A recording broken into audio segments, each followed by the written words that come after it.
வணக்கம். All in one zone devotional சேனலுக்கு உங்களை அன்புடன் வரவேற்கிறேன். இன்றைக்கி நம்மளுடைய சேனலில் நம்ம மாயூரம் டூர் போயிருக்கோங்க. மாயூரம் டூர், அதாவது அதோடைய சரௌண்டிங் பிளேசஸ்ஸு, போகிற வழியெல்லாம் என்னென்ன கோவில் வருதோ அதை கவர் பண்ணிட்டு போயிட்டே இருக்க போகிறோம். இப்போ வேனில் போகிறோம். பச்சை பச்சைன்னு இவ்வளோ அருமையாக இருக்குது பாருங்கள்.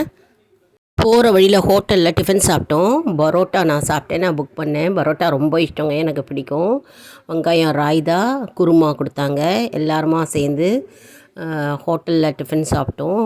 ரொம்ப ஜாலியாகவே இருந்தது. வெளியில் எப்போவுமே போனாலே மனசுக்கு இதமாக இருக்கும், ஸ்ட்ரெஸ் ஃப்ரீயாக இருக்கும், டென்ஷன் ஃப்ரீயாக இருக்கும். எல்லா ஐட்டமும் ரொம்ப நல்லா இருந்ததுங்க. அதுக்கப்புறம் கருப்பட்டி காஃபி அந்த ஹோட்டலுக்கு போனோம். ஆன் தி வே தான் அதுவும். அங்கே கருப்பட்டி காஃபி, கருப்பட்டி டீ கிடைக்கும் அப்படின்னு சொன்னாங்க. இப்போ நம்ம மாயவரம் டூர் வந்திருக்கோம். எல்லா கோயிலும் பார்க்க போகிறோம். திருக்கடையூர் அதெல்லாம் பார்க்க போகிறோம். நம்ம வழியில் மாயவரம் ஆன் தி வே, கடலூர், செங்கல்பட்டு எல்லாமே தாண்டி வந்தோம். கடலூர் பக்கத்தில் ஒரு ஹோட்டலில் டிஃபன் சாப்பிட்றோம். கருப்பட்டி டீ அருமையாக இருக்குது. அங்கே தான் நாங்கள் டீ குடிக்கிறோம். Hi, we are behind the Karupatti coffee. Nellai Karupatti coffee. Nice. இங்கே தான் நாங்கள் டீ சாப்பிட போகிறோம். இப்போ தான் குடிக்கிறோம். மை சிஸ்டர் எல்லோரும் நாங்கள் குரூப்பாக ஜாலியாக கோவிலெலாம் சுற்றி பார்க்க வந்திருக்கோம். Mayavaram, Thirukkadaiyur, all the places நாங்கள் கவர் பண்ண போகிறோம். இங்கே கருப்பட்டி காஃபியில் டீ ஸ்டால் நாங்கள் டீ டிஃபன் எல்லாம் சாப்பிட்றதுக்கு வந்திருக்கோம். இந்த ஆன்மீக டூர் வந்திருக்கோம். பாருங்கள், எல்லாரும் நீங்கள் எல்லாம் பாருங்கள். இப்போ சிதம்பரம் கோவிலுக்கு வந்திருக்கோங்க. சிதம்பரம் கோவிலை பற்றி நம்ம தெரிஞ்சுக்க போகிறோம். அதனுடைய ஸ்தல வரலாறு, அதனுடைய சிறப்பை பற்றி தெரிஞ்சுக்க போகிறோம். அந்த கோவிலில் தான் நம்ம பார்க்குறோம். இப்போது அதான் பார்த்துட்டுருக்கோம். இப்போது சிதம்பரம் நடராஜர் கோவிலை தான் பார்த்துட்டு இருக்கோம். அதாவது பஞ்சபூதங்களில் தான் இந்த பிரபஞ்சமே இயங்குகிறது இல்லையா?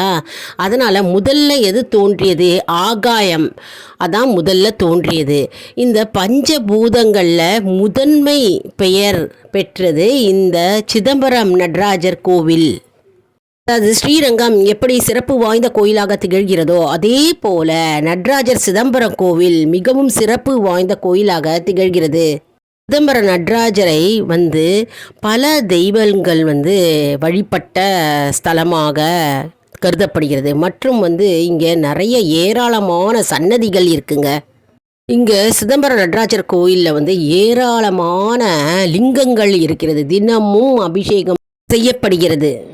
அது திருவண்ணாமலையில் யமனும் சித்திரகுப்தனும் இருப்பது போல இங்கு சிதம்பரத்தில் யமனும் சித்திரகுப்தனும் வழிபட்டார்கள். அதனால் யமனுக்கு தனி சன்னதியும் சித்திரகுப்தனுக்கும் தனி சன்னதியும் இருக்கிறது. இங்கே 4 கோபுரம் இருக்குங்க. அதாவது இந்த சிதம்பரம் நடராஜர் கோயிலில் ஒரு கோபுரம் பார்த்தோன்னா ஆடல் கலை சிற்பங்களை கொண்டது. மற்றொரு கோபுரம் பார்த்தோம்னா இச்சாசக்தி, ஞானசக்தி, கிரியாசக்தி, பராசக்தி, விநாயகர், முருகர், விஷ்ணு, நாரதர், தன்வந்திரி, அக்னி, வாயு, குபேரன், பத்ரகாளி, துர்காதேவி, ராகு, கேது, லக்ஷ்மி போன்ற சிலைகள் உள்ளது. எவ்வளோ அருமையாக இருக்குது பாருங்கள். அந்த கோபுரம் சிற்பம் ஒவ்வொன்றும் அருமையாக இருக்குங்க. பார்க்க பார்க்க பார்க்க நமக்கு அப்படியே அந்த பழங்காலத்திலேயே நம்ம சென்றுவோங்க. இங்கே நடராஜர் சிதம்பரம் கோவிலில் சிவபெருமான் பல வடிவங்களாக தோன்றியிருக்கிறார். அருமையாக இருக்கும். பார்க்க பார்க்க பார்க்க நமக்கு பார்த்துட்டே இருக்கலாம் போல இருக்குங்க. அப்படி அருமையாக இருக்குது கோவில். தமிழ் மொழி மட்டும் இல்லைங்க, தமிழர் பண்பாட்டு சிறப்பை பாதுகாத்த ஒரு தனி சிறப்பு வாய்ந்ததே இந்த சிதம்பரம் நடராஜர் கோவிலாகும். சிதம்பரம் கோயிலுக்குள் திருமுறைகள் உள்ளது என்பதை உணர்த்திய விநாயக பெருமானுக்கு மூத்த நாயனார் என்று பெயர் பெற்றவர். சிதம்பரம் தலத்தை நால்வரும் புகழ்ந்து பாடியுள்ளார். திருஞான சம்பந்தர், மாணிக்கவாசர், சுந்தரர் நால்வருக்கும் குரு பூஜை மிகவும் சிறப்பு வாய்ந்ததாக இங்கு செய்யப்படுகிறது. இந்த சிதம்பரம் நடராஜர் கோயிலில் திருவாதிரை நிகழ்ச்சி மிகவும் சிறப்பு வாய்ந்த நிகழ்வாக கருதப்படுகிறதுங்க. இந்த திருவாதிரை களியை ஒரு வாயாவது நம்ம அங்கே சாப்பிட வேண்டும் என்பது நம்பிக்கை. இப்போ பார்த்தோன்னா தேவநாயர் என்ற ஒரு புலவர் அந்த காலத்தில் சிதம்பரம் நடராஜரை பற்றி பாடியுள்ளார். அப்பொழுது பாடும் பொழுது அவர் என்ன செய்தாராம்? உள்ளிருக்கும் வெள்ளி படிக்கட்டில் வந்து ஒரு நூல் வைத்தாராம். நூல் வச்ச பிறகு யானை சிற்பம் இருந்ததாம் பக்கத்தில். அந்த யானை சிற்பத்துக்கு வந்து உயிர் பெற்றதாம். உயிர் பெற்ற உடனே அந்த யானை வந்து அந்த நூலை எடுத்து நடராஜருடைய கருவறையில் இருக்கும் உள் பாதத்தில் வைத்ததாம். அதனால் அந்த நூலுக்கு திருக்கள்ளிற்றுப்படியார் என்று பெயர் வந்ததாம். அதனால் என்ன அதிசயம் பாருங்க, அதிசயம் நிகழ்வு அங்கு நடந்திருக்கிறது. சிதம்பரம் நடராஜருக்கு பல இடத்துல தீர்த்தங்கள் உள்ளன. இந்த சிதம்பரம் நடராஜர் கோவில் பல்லவ மன்னர்களால் கட்டப்பட்டது மற்றும் சோழ மன்னர்களால் திருப்பணி செய்யப்பட்டது. முற்காலத்தில் முகலாயர்கள் மற்றும் ஆங்கிலேயர்கள் வந்து படையெடுக்கும் போது இந்த சிதம்பரம் நடராஜர் கோயில் வந்து நொறுக்கப்பட்டதாம். ஆனால் பிற்காலத்தில் அது மீண்டும் எழுந்து பழைய சிறப்பு மாறாமல் அப்படியே நிற்கிறது. தலத்துக்கு தில்லைவானம், புலியூர், பூலோக கைலாசம்னு பெயர் அழைக்கப்படுகிறது. இந்த நடராஜர் சிதம்பரம் கோவிலில் மாணிக்க வாசகர் தங்கி இருந்து குயில் பத்து, அன்னம் பத்து, திருப்பள்ளி எழுச்சி, கோத்தும்பி போன்ற பல திருவாசக பாடல்களை பாடியுள்ளார்.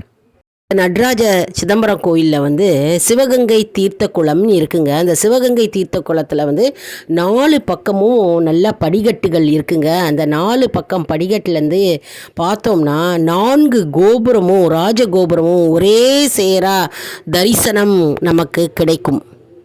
தலத்து பெருமானுக்கு பொன்னம்பலம், திருச்சிற்றம்பலம், பெருமான், நடராஜர், சபாநாயகர், விடங்கர் போன்ற பெயர்கள் உண்டு.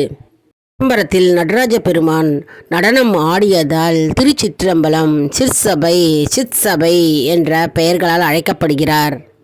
திருவாதிரை அன்று நடராஜருக்கு அத்தி மலர்கள், செண்பகப்பூ மற்றும் தாமரை மலர்களால் அர்ச்சனை செய்து பூஜை செய்தால் நடராஜருடைய முழு அருளையும் நாம் பெறலாம். நடராஜருக்கு பொன்னம்பலம் என்று பெயர். இந்த பொன்னம்பலம் என்ற பெயர் எப்படி வந்ததுன்னு பார்க்கலாம். பொன் ப்ளஸ் அம்பலம் இஸ் ஈக்குவல் டு பொன்னம்பலம். அம்பலம்னா சபை. பொன்னாலாகிய அந்த சபையில் அவர் நடராஜ பெருமான் ஆடியதால் பொன்னம்பலம் என்று பெயர் அழைக்கப்படுகிறது. அதாவது உலகில் உள்ள அனைத்து சிவக்கலைகளும் இங்கு நடராஜ சிதம்பரம் கோயிலுக்கு அர்த்த ஜாமத்தில் வந்து விடுகிறது என்பது ஐதீகம். இங்கு நடராஜ பெருமானுக்கு 6 கால பூஜை நடைபெறுகிறது. அதாவது நடராஜரின் ஆனந்த தாண்டவம் நடனம்தான் இந்த பிரபஞ்சமே இயங்குகிறது. அதனால் சிதம்பரம் நடராஜர் கோவிலில் வந்து நம்ம இந்த நடராஜ பெருமானை நாம் தரிசிக்க வேண்டும். மற்றும் இந்த பிரபஞ்சமே அவருடைய நடனத்தில்தான் இயங்குகிறது. மற்றும் நடராஜர் பெருமான் நடனத்தில்தான் இந்த அண்ட சராச்சரமும் மற்றும் இந்த பிரபஞ்சமே இன்பம் அடைகிறது என்பது ஐதீகம். சிதம்பர ரகசியம் என்று கூறப்படும் வில்வத்தலம் தொங்குகிறத காட்சியை நம்ம பார்த்தா வந்து நமக்கு முக்தி கிடைக்கும். மற்றும் இது வந்து தில்லை, முக்தி தரும் தில்லை என்று பெயர் அழைக்கப்படுகிறது. அதனால் சிதம்பரம் ரகசியம்னு சொல்லுவோம் இல்லையா, அந்த இடத்துல வில்வ தலம் தொங்குகிறத நம்ம பார்த்தாலே நமக்கு முக்தி கிடைக்கும் என்பது ஐதீகம். சிதம்பரத்தில் சிவன், பிரம்மா, விஷ்ணு ஆகிய மும்மூர்த்திகளுக்கும் கோவில்கள் இருக்கிறது. சிதம்பரம் நடராஜர் கோவிலை வந்து அதிகாலையில் எழுந்து நம்ம தரிசித்தால் மிகவும் சிறப்பு வாய்ந்ததாக கருதப்படுகிறது. மற்றும் வந்து இந்த கோவிலில் நம்ம போனாலே எந்த இடத்துல எந்த பிரகாரம் இருக்கிறது, எந்த கோபுரம் வழியாக நம்ம போகணும் அப்படின்ற மனக்குழப்பம் நமக்கு ஏற்படும். அப்படிப்பட்ட பிரம்மாண்ட பெரிய கோவில் இந்த சிதம்பரம் நடராஜர் கோவிலாகும். கோவிலில் நாட்டியாஞ்சலி என்ற விழா வருடாவருடம் நடைபெறுகிறது. உலகத்தில் பல்வேறு இடத்தில் நாட்டியம் கற்றுகிறவர்கள் இங்கு வந்து நாட்டியார்ப்பணம் செய்கிறார்கள். இது ஒரு பாக்கியமாகவே அவர்கள் கருதுகிறார்கள். அதாவது நடராஜ பெருமான் எதிரில் வந்து அவர்கள் நாட்டியார்ப்பணம் செய்ய வேண்டும் என்ற எண்ணம் அவர்களுக்கு தோன்றுகிறது. மற்றும் நடராஜ பெருமான் வந்து நடனத்துக்கே உரியவர். அதனால் அவருடைய அருளை பெற வேண்டும் என்று கலைஞர்கள் இங்கு வருகிறார்கள். சிதம்பரம் நடராஜர் கோவிலில் 8 திசைகளிலும் 8 வடிவமான சாஸ்தா நிறுவப்பட்டிருக்கிறது. சாஸ்தா அவதாரம் பிரதிஷ்டை செய்யப்பட்டிருக்கிறது. இங்குள்ள ஈசனை வழிபட்டோருக்கு மன நிம்மதி கிடைக்கும் மற்றும் உடல் ரீதியான எந்த நோயானாலும் விலகும் என்பது நம்பிக்கை. இந்த சிதம்பரம் நடராஜர் கோவிலில் இருக்கும் நடராஜருக்கும் சிவகாம சுந்தரி அம்பாளுக்கும் பால், பொரி, பழம் ஆகியவற்றை நெய்வேத்தியமாக செய்யலாம் மற்றும் தீபாரணை காண்பித்து மற்றும் பால், தயிர், இளநீர் போன்ற அபிஷேக பொருட்களை நாம் கொடுத்தும் அபிஷேகம் செய்யலாம். மேலும் அம்பாளுக்கு மஞ்சள் பொடியை கொடுத்து புடவையும் சாத்தலாம். இறைவன் இத்தலத்தில் நடராஜர் என்ற உருவமாகவும் ஆகாயம் என்ற அருவமாகவும் படியலிங்கம் என்ற உருவமாகவும் அருள் பாலிக்கிறார். இத்தலத்து முருகப்பெருமானை பற்றி அருணகிரிநாதர் 10 பாடல்கள் பாடியுள்ளார். இத்தலத்தில் போன உடனே நம்ம நடராஜ பெருமானை தேடி நடராஜர் சன்னதிக்கு நம்ம தேடி அலைவும் பக்தர்கள் அனைவரும் அப்படி தான் செய்கிறார்கள். ஆனால் இத்தலத்து மூலவர் லிங்க வடிவில் உள்ளார். அவருடைய பெயர் ஆதி மூலநாதர் ஆவார். இத்தலத்து நடராஜரை காண வெளிநாட்டவர்கள் அனைவரும் வருகிறார்கள். தல சிவகங்கை தீர்த்தத்தில் 9 லிங்கங்கள் உள்ளது. பஞ்சபூத கோவில்களில் ஆகாயத்தை குறிக்கும் இந்த தில்லை நடராஜர் கோவில் ஆகும். காற்றை குறிக்கும் கோவில் காளஹஸ்தி கோவில் ஆகும். நிலத்தை குறிக்கும் கோவில் காஞ்சி ஏகாம்பரேஸ்வரர் கோவில் ஆகும். இதெல்லாம் பார்த்தீங்கன்னா ஒரே நேர்கோட்டில் அமைந்திருக்கிறதாம். நடராஜர் சன்னதியின் கொடிமரம் தங்கத்தகடாகும். சிதம்பரம் நடராஜர் கோவிலில் பல ஓவியங்கள், ஸ்தல புராணங்கள் மற்றும் முனிவர்களை அடக்கிய சிவபெருமான் காட்சிகள்லாம் அங்கு ஓவியங்கள் வரையப்பட்டிருக்கிறது. சென்னையிலேருந்து போகணுன்னா 250 கிலோமீட்டர் தொலைவில் இருக்குங்க. நிறையா பஸ் வசதியும் இருக்குது. நம்ம ட்ரெயின்லேயும் போகலாம். அப்படி இல்லை வேனு, ப்ரைவேட் கார்ஸு அதையும் எடுத்துகிட்டு நம்ம போகலாம். நம்ம எப்படி வேணாலும் போகலாம். நீங்களும் இந்த கோவிலில் தரிசிக்கணும். எப்போல்லாம் டைம் இருக்கோ இந்த சிதம்பரம் நடராஜர் கோவிலை தரிசியுங்கள். எப்போல்லாம் டைம் கிடைக்கிறதோ, எப்போல்லாம் வெக்கேஷன் இருக்கோ உங்களுக்கு உங்களுடைய ஃபேமிலி மெம்பர்ஸோடு சேர்ந்து தில்லை நடராஜ சிதம்பரம் கோவிலுக்கு இந்த இறைவனை நாம் தரிசிக்கலாம். எப்படி நடப்புதுன்னே தெரியாதுங்க. அப்படி பிரம்மாண்டமான பெரிய கோயில். பல கலைகள் இருக்கிறது. சிற்ப கலைகளை பார்த்தா நம்ம அப்படியே பார்த்துட்டே இருக்கலாம். நமக்கு டைம் தான் இருக்காது. எந்த கோபுரத்துக்கு எப்படி எந்த சைடு போவதுனே தெரியாது. அப்படி இருக்கீங்க. பிரம்மாண்டமான அழகிய அற்புதமான சிற்பம் வடிவம் கொண்ட இந்த தில்லை நடராஜ சிதம்பர கோவிலை அனைவரும் தரிசிப்போம். நம் சிதம்பர நடராஜ பெருமானுடைய அருளை நாம் பெறுவோம். என்ன அன்பர்களே, இந்த வீடியோ உங்களுக்கு மிகவும் பயனுள்ளதாக இருக்கும் என்று நான் நம்புகிறேன். இந்த வீடியோவில் நம்ம நடராஜ சிதம்பரம் கோவிலை பற்றி நம்ம முழு விவரமாக பார்த்தோம். ஸ்தல வரலாறு, அதனுடைய சிறப்பு மற்றும் பூஜை அனைத்தும் நாம் இன்றைக்கி பார்த்தோம் இல்லையா? இதை மற்றவர்களுக்கும் ஷேர் செய்யுங்கள். இந்த வீடியோவுக்கு ஒரு லைக் கொடுங்க. மற்றும் ஆல் இன் ஒன் ஜோன் அன்பர்களுக்கு ஒரு அன்பான வேண்டுகோள். நம்முடைய கம்யூனிட்டி போஸ்ட்டில் கேள்வி பதில் நேரம் வருங்க. அந்த கேள்விகளுக்கு பதில் தாங்க. இதன்னு ஒரு ஊக்கமாகவே நமக்கு அமையும்.